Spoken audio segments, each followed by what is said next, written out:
I'm sure you were all wondering how long it'd be before Nintendo took their most popular franchise and cranked out another falling block puzzle game.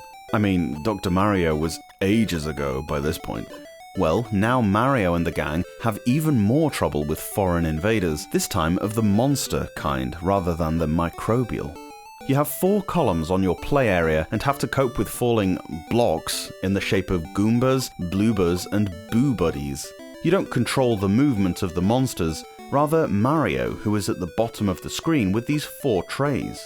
He's trying to catch the falling monsters on these trays in such a way that vertical pairs are formed, so 2 Goombas, one on top of the other, and so on. You can swap over adjacent trays to move an already caught enemy under one of the same kind, in order to match them up. If the piles reach the top of the screen, that's you done. Also falling are top and bottom halves of eggshells. If you can form a full egg, it'll hatch and a Yoshi will pop out. The number of Yoshis you've managed to give life to is counted at the bottom right corner of the screen, but the main gimmick of the game revolves around the different kinds of Yoshis you can get. Dropping a top half of the eggshell onto a bottom half is the standard. It gives you a small Yoshi and 50 points. Trapping enemies in between the 2 halves gives different Yoshis with more points, depending on how many you trap. Be aware that pairs of enemies will still remove each other, the stack needs to be different ones. Piling up to 4 will give you a taller Yoshi with 100 points. 5 or 6 give you 200 points and one with wings, and if you somehow manage to get a pile of 7 followed by a top part, very tricky as this takes the whole screen, then you get a star Yoshi who roars at you and grants a whopping 500 bonus points. Eliminating a pair of monsters gives you 5 points, and there are only 4 different ones that I've seen in game. At the start there are 2 per drop, random enemies in random columns, but later on you can get 3 or 4. This obviously can get quite hectic at times, but you can always see what the next drops are going to be and where they'll fall.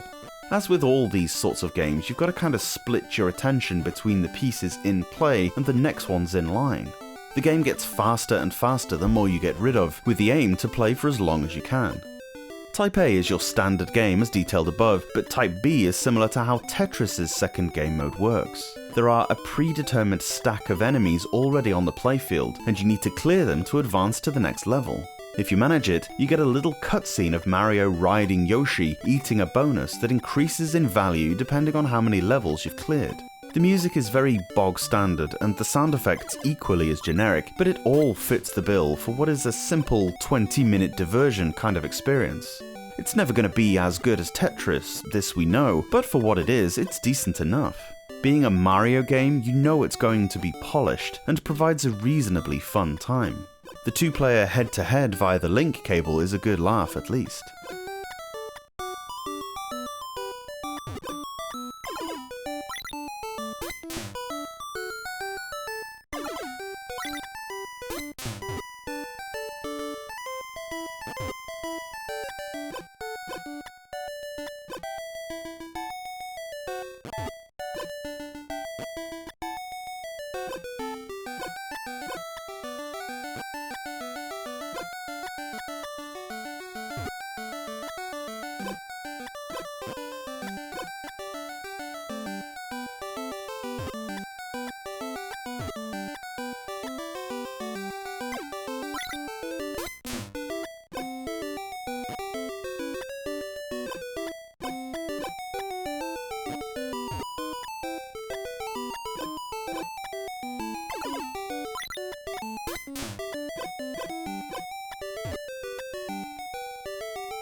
Thanks so much for watching this video.